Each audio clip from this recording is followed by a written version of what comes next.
And we welcome you to this edition of the Talk Shop, the Candidate Awareness Tour, day before primary elections with Jimmy Skogard. He's running for U.S. Senate in Wyoming. And good morning, Jimmy Skogard. Morning, Eric. Thanks for having me on the talk shop this morning. Like Appreciate that. that University of Wyoming gear, man. Tell Oh, us yeah. about what the campaign trail's been like for you. And we thank you for bringing your campaign trail through our classroom here at the Talk Shop. Yeah, Eric, I find the campaign has gotten support in certain areas, and one of them has been right there in Laramie, and I appreciate that. I guess maybe when we look at the folks that we garner our support from, we sometimes see that if you're a little bit more active in your community, if you're a little bit more politically minded, if you're worried about the future, sometimes the folks at the university tend to take the lead there. Not only that, though, I think Laramie is just a community that talks together. There's coffee shops, there's venues, there's of course the University of Wyoming and WyoTech. There's organizations there where folks come together and visit. And I think that's what our politics really needs is people coming together and talking about the issues that matter to them. I've I kind of noticed that as we wind down the primary race here, a lot of rhetoric, and I brought back a word from the past. It's huckster, and if you know what a huckster means, it means somebody that uses politics to advance an issue that has virtually no meaning to you and I. It delves into fear and it delves into outrage, but it has no value to you or I. It's designed to work on our emotions rather than on the issues that are impacting us. Issues like the national debt, issue like continuous warfare in the Middle East, issues like a failure of our government to invest in the infrastructure of this country and just blindly run the debt up. I mean, do you realize, Eric, that we will have ran the debt up in the first 2 years of this administration by $4 trillion. $4 trillion. We will be sitting at $41 trillion in the hole by December. We're on track to spend about $750 billion just this quarter, and then we're going to run up another $640 billion next quarter. And these are not the issues that folks are talking about. It's certainly not my opponent, Harriet Hageman. She talks about how she saved $1.5 trillion. I'm like, how does that math work, Eric? You saved 1.5 trillion and then you tacked $4 trillion onto the national debt. You saved nothing. Maybe instead of tracking 5.5 or tacking $5.5 trillion onto the national debt, you only tacked $4 trillion onto the national debt. That's debt for our children and our grandchildren to take care of. That's just mind-boggling to me that is the way our politics work right now. Last week, you were on a PBS forum, a debate, if you will, and it was televised. Any thoughts coming out of that and heading ahead of tomorrow's primary election? Yeah, the only thing that really we didn't talk about during that debate was the protections that we're offering child sex predators. And I have to share this with everybody out there. When you go to vote, if you're thinking about voting Harriet Hageman, I want you to consider House Bill 589, 598, and 672. Those bills came up in July of 2025. And what they effectively did was delay the release of the Epstein Transparency Act. 589 was the original bill that was going to release the Epstein Transparency Act in July of 2025. In late July 2025, 589 came along, and it was to bring the original bill to the floor for a vote, and then the folks in the House, under the leadership of Johnson, came up with House Bill 672, which was a water and appropriations bill, and then they buried within that bill, they in section 10 they buried a seven little words that tabled 598, which would have brought that bill to a vote on the House. And what the result of those shenanigans were 76 days. 76 days. And Harriet Hageman voted yes on 672, by the way. So she voted for these 76 extra days to delay the inevitable, what turned out to be the inevitable release of the Epstein files. And now we see that they're heavily redacted. We have no idea who are the perpetrators in there. We're dragging our feet on dragging these billionaires and these very wealthy individuals out into the light of day to where sunlight can hit them and we can move on from this. Instead of moving on, we continuously drag this out. And now we've elected Todd Blanche as Attorney General, just approved. It was 60 or 70 or whatever it was. Legal minds here in Wyoming said, no, don't do that. And yet John Barrasso and Cynthia Loomis just rubber stamp whatever this administration wants. This is not representing Wyoming. Wyoming is not represented well, Eric. And really, I guess this is a wake-up call for us, folks. We got the primary tomorrow. If you haven't voted, if you've decided that your vote doesn't count, well, it does. It really most certainly does. We need to stop this nonsense and start moving back to the center. I know the truth doesn't matter a lot to folks, but it's always there. That's the funny thing about the truth is it's always right there. What's the truth in campaign financing? You are at the final day before the primary election, and as you ran your campaign through our classroom here at the Talk Shop through 4 months, you've basically been at this since February. What have you learned, or what would you suggest with respect to campaign finance?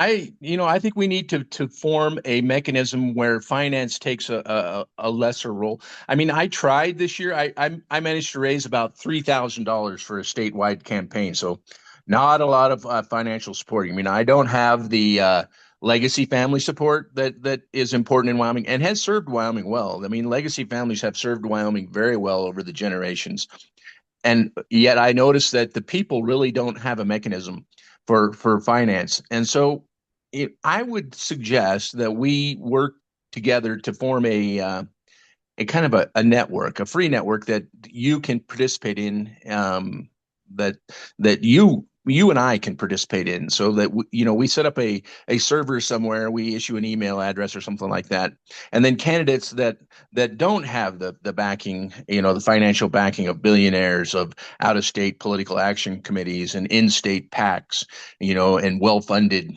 organizations, and the ability to send flyer after flyer after flyer. That's some comedy right now, isn't it? The number, you can like make wallpaper out of the flyers that you're getting via mail. I mean, the post office is loving life right now. I mean, I'm expecting them to post a just this huge profit this year. But anyway, what I'm getting at is there needs to be another method so that folks can opt in and opt out, with meaning. If we have a statewide system that folks can opt in and opt out, so candidates like myself that are from the people, that want to represent the people, that have a legitimate position that folks should actually consider before they go vote, have a method to reach out that does, and emails. What I'm talking about, basically is an email or maybe even a text message. Text do cost a little bit of money. They cost about a penny for about 15, 20 words. You can text out 15, 20 words to folks for about a penny. But an email is free. Now I tried to go out and take a shortcut around this one here. I went out and paid about $3,000 for everything that I got in campaign contributions. I paid for an email list. I thought I would send some emails out to 89,000 people is what ended up in that email list. And that was squelched real quick. I mean, I started sending emails, unsolicited emails, and Google picks that up real fast, and Yahoo picks that up real fast, and they start filtering my emails and all my emails, and then even threatened to send my domain grassrootsmbt.org to block. They were going to block my domain if I didn't stop sending unsolicited emails. And so I stopped. I mean, like, yeah, they got a point. Nobody asked for this email. And all I was trying to do was send out my candidates page, where you can go and look up your candidates by your address and surface all the candidates like a what was it? It's called a sample ballot. Like your county clerk provides a sample ballot, so you can go in and see who's on your ballot before the election. And this is the electronic version of that. And I thought everybody would want to see that. I didn't really consider that. Yeah, this is indeed an unsolicited email, and Google has a point. They're trying to protect their base of users. But I'm like, okay, well, how does a candidate with no recognition then reach out to the constituency, especially a statewide type of a constituency? And I said, well, we obviously need a solution, a statewide solution that allows you, the voter, to choose whether or not you want to hear from a candidate. If you want to hear from a candidate, you should be able to say, I want to hear from this guy and this guy and this guy. Or if you listen to a message and it comes back like the huckster messages we're hearing from say the folks like Chuck Gray and Steve Freeze and Reed Rasner, that's all huckster politics to me. And if it comes back like that, then you can say, I don't want to hear any more from these guys and shut them off. And then you continue to get messages from the ones that you want. I think that would be more representative than, say, a mailbox full of flyers. I mean, really, you vote once in Wyoming, and then you're on the list forever to get these flyers. And then some folks are like, well, that's why I don't vote. I don't go out and register to vote, so I don't get bombarded with this nonsense and these text calls. Now, I did make a post about text calls because there is a thing called 10DLC it's registration and legislation that prohibit text calls to unsolicited text calls are just the same thing. And so there's legislation out there about that, and there's some teeth to that legislation if you bother to go take a look. Now, I've received, I don't know, 4 or 5 or 6 text messages that are unsolicited, and of course I just hit stop, and it seems to end the calls, but still, some of those things get people a little upset. And so I actually got the 130,000 phone numbers also. I got that. I paid another $2,000 for those. I thought, well, I'll send text messages, and I learned real quick, real fast about how that doesn't work either. So you're not allowed to do that. And again, I wanted to send out the just a link to the candidates page so folks would know. But you can't do that. You're not allowed. I mean, our regulations say don't be sending out unsolicited text messages, and yet some of the campaigns, they'll hire this pundit or that pundit or this company or that company, this political, and these companies are promising them, oh, we're gonna send out your message, and so they go with one, and that one gets stopped, and then they can fire up a new number and send you another text, and they get stopped. But the way to fix that is to we probably do need a little bit of legislation that adds a few more teeth to this to say who is sending the message. So we need to know who is sending the message, or maybe even register the phone number with the federal agency or with a local or state agency. Make the folks register their phone number, and if they don't register their phone number, then give the Secretary of State some teeth to look into the phone numbers, who's using those phone numbers, which carriers are they going through, and if we can't find the characters that are sending the text messages on behalf of whichever candidate, well, then we put some teeth in there, and we add a little fine. You want to send out a text that costs you a penny, now it's going to cost you $10 a text or something like that, and we let them add that up. Go add that up across 130,000 phone numbers and see if that doesn't put an end to the unwanted text messages.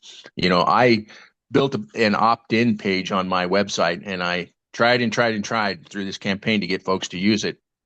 And it seems like folks don't want to receive text messages. That's what it looks like to me. I mean, you just don't want that, because otherwise I think I would have gotten a few more. I did get about 140 over about a year and a half. So I got about 140 folks opting in to received email and text messages, and I send out an email occasionally or a text message occasionally, but very, very rarely do I do that because it's an annoyance. It's something that you have to respond to.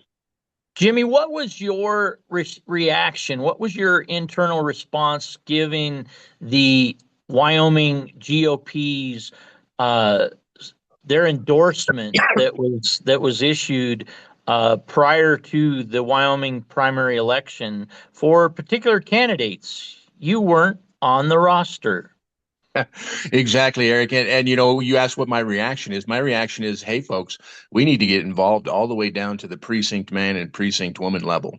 What that is, a precinct man and precinct woman actually, for the Republican Party, actually control the direction of the Republican Party. So here's how it works: three county representatives are sent to the state GOP gathering where we make up these rules and elect our leadership for the Republican Party. Three candidates out of each county. So that's what is that? 69 individuals that actually vote and they come from the precinct man and precinct woman for each county. So the smaller county, say your county only has about 1,200 people in it. Well, you're going to get three representatives. You now compare that with say Natrona County, which has nearly 100,000 people in it, or Laramie County, which has nearly 100,000 people in it. You're going to get three to represent 1,000 people, and Natrona and Laramie are going to get three to represent their counties. Seems a little skewed. We have much greater representation of our smaller counties. So our smaller counties, you got to look at where we're getting our information in our smaller counties. We can easily slip into a media bubble when we're that remote, when we're separated by that distance from one another. We just don't have enough conversations with each other, and so these media bubbles can sometimes influence us, and we get more. I don't know if it's the correct word is radical, or maybe it's conservative. I don't know what the far right. I mean, we've got all kinds of ways to describe it and label it, and that's part of the problem too. I mean, the labels that we use, we kind of categorize folks, and maybe that's not right. But yeah, there's a kind of a division within the party, and it's based upon this representation factor of counties. And so I think we need to rework that. We need to get together as a Republican Party at the committee person level, and we need to apply the voice of all the committee people across, because a typical committee person should represent about 250 people that registered and voted in the last election. That should be the number of committee people that we have, and I see that that's probably the case in a lot of instances. And yet those committee people don't have an equal voice. Like I said, if you're in a small county with 1 to 3,000 people, you're electing one committee, or you're sending one committee person per 1,000. Whereas if you're in a larger county like Natrona or Cheyenne or Laramie, I'm sorry, you're sending 1/10 or 1/100th of a person per. Anyway, it's a One disproportionate. rep for 30,000 people essentially would be the math, roughly. Yeah, so yeah, we've got a kind of an imbalance there, and so we need to look at voting for our statewide leadership based on one vote per committee person. I think we need to Jimmy fix that.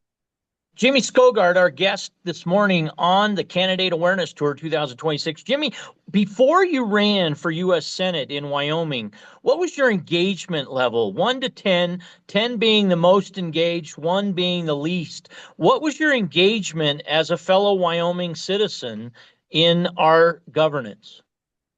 My engagement level was about a 2, Eric. I really was one of those guys that stood by and watched things and thought that character and integrity would always be part of our political system, and that I didn't need to get involved.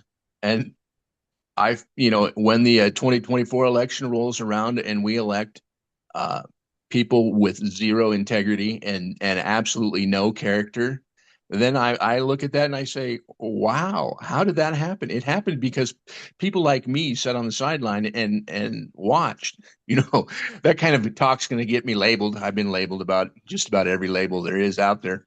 But I'd like to share something with folks. If you embrace those labels, folks, they have no power. And the folks that label you stop labeling you because they realize that it doesn't affect you. They're designed to labels are designed for folks to take a shortcut in thinking. So you label something, oh, I don't have to think about what he's saying, and you say, and then you can kind of skip it. It's a human evolutionary tactic. As a matter of fact, I got a little story about this. We got a second. I met a fellow running for mayor for the town of Torrington, and we were outside a meeting in Sundance, Wyoming. We went up there and had a little brief and ran into some folks there from my family. My mom grew up in Sundance. But anyway, back to the story. The man that I was visiting with was supporting Chuck Gray's campaign, and we were talking about immigration or abortion, one of those divisive topics. And he whips out the label rhino, and I said, well, if you use the label rhino, that means there's something you don't want to think about. And he's like, oh, well, what is that? And I'm like, oh, well, a label helps us take shortcuts and it's an evolutionary thing. He goes, oh, so you believe in evolution? And then he gets up and walks off and locks himself in his car. And so I'm like, oh, two labels and a walk away. I thought, how interesting. Folks don't really want to listen to things that shake their belief in whatever nonsense they happen to be supporting. And so when you have these conversations, just keep that in mind. The labels are just used to dismiss whatever the thinking process is. Jimmy Skogard, candidate for U.S. Senate in the Wyoming primary elections tomorrow, August 18th. Your final 30-second close, Jimmy. Well, it's so important that we as citizens exercise our right in our system of government to vote. This is where we right the ship. This is where we take a look at who we're supporting, why we're supporting them. Like I said, I built that candidates page for you so you can surface all of your primary candidates at candidates.skogard2026.org, or just go to my website, search for Skogard, and then go to the my ballot or the candidates page on the hamburger menu, and complete your ballot, and then go in and vote, because this is your right. This is about how you protect your freedom. And when you're looking at candidates, I'd like you to seriously consider those that I'm labeling hucksters, and read up about what the word huckster means. These are the folks that are pounding smokes up your backside so that you don't even know what's true anymore. And you need to look at things like, the national debt. You need to look at things like how it's impacting you. You need to look at real items, the cost of gasoline. Why are we in an endless war? Those are the type of things you need to be looking for candidates who have the strength and courage to talk about. If you're not finding those candidates, then maybe you need to continue to look. Jimmy Skogard, our guest today on the Candidate Awareness Tour on Wyoming Primary Election Eve. Jimmy, thank you for your time. Thank you, Eric. Thanks for having me on again.